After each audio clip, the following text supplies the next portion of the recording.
Dr. Tyronne Carter, keynote speaker, licensed K-12 principal, licensed K-8 science teacher, certified STEM instructor. Also Director of Marketing and Curriculum Design for America's Fun Science, children's book author, and experienced award-winning science educator and trainer.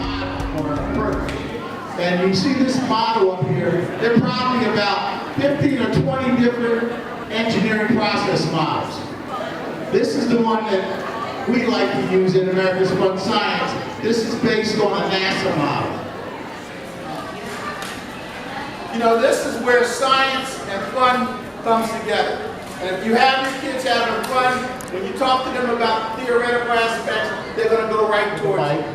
And just go over some of the things that we're going to be doing today. Today we're going to talk about the basics of STEM. You know, we've been hearing the word STEM around for a few years now, and there are a lot of iterations of STEM. You have STEM, you have STEAM, you have probably about 11 other different acronyms related.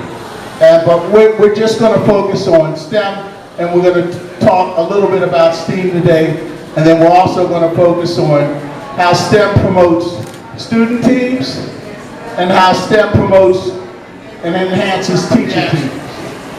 But I want a little bit louder on the creative fire because I know you guys are amazing and you can do it. Ready? 5, 4, 3, 2, 1.